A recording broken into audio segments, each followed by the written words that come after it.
Good morning, John. It is true.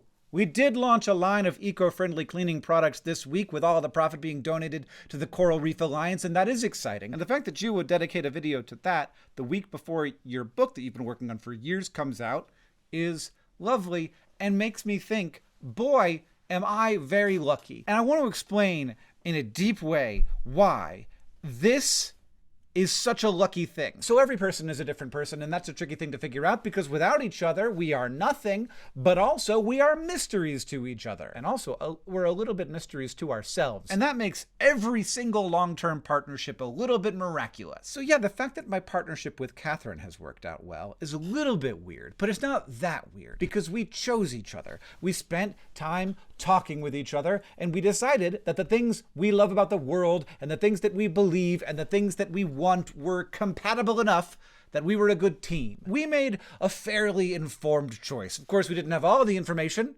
She, for example, did not marry a YouTuber, but we knew each other before we decided to form a lifelong partnership. That is not the case for my partnership with you. I did not make an informed choice to become your brother. I did that at birth. I didn't want it. I didn't think it might or might not be a good idea. I was born into it like some kind of baby monarch inheriting a kingdom. Now, I think there are some reasons why it was maybe more likely to work out than if it was an entirely random person. We were both raised by the same parents. We have a lot of the same genes, which is weird to say, but it's true. But also, we're like pretty different from each other. I think everybody can see that. We get energy from different stuff. And I don't know so much how my energy affects you, but your energy is very good for me. And there's a clear reason why. I don't know if I say it enough. I'm energized by so much, which can make it hard for me to stay focused, which is why I have a novelist career and a novelty musician career and also a stand-up comedian career and an entrepreneur career and a science communicator. This is fine, but it's a lot. Like, if you let me, I worry that I just like run around like a dog seeking something stinky to roll around in. I don't direct. I find it very easy and enjoy allowing the world to direct me.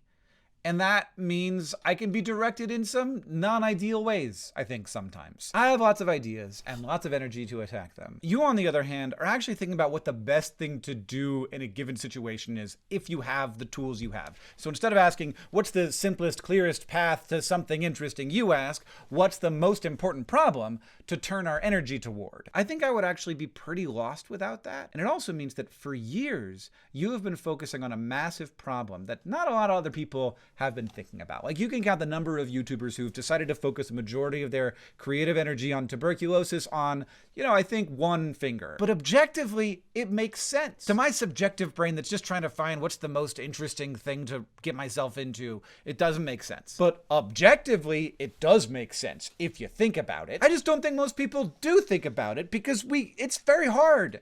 We pay attention to the things that are placed in front of our faces, and the things that get placed in front of our faces are the things that we're most likely to pay attention to. Things that feel like threats to us, things that are new or suddenly getting worse. Focusing on things that threaten people far away from us, that are terrible, but are getting incrementally better, that's a significant effort. It takes work. It takes pushing against our own human natures, or at least against my human nature. But for some reason, I think it is in your nature to push against your nature. And then you share that, and it helps me get there too. When you stick it in front of my face with a compelling narrative, with fascinating facts, with beautiful language, then I care. With the job that we have as creators of content, we both think a lot about how to direct people's attention. Not just how to do what the algorithms want, but how to get the algorithms to do what we want. But you take that to another level. And the result is something absolutely baffling. This book about tuberculosis is selling extremely well. People are pre-ordering the heck out of it. And I don't know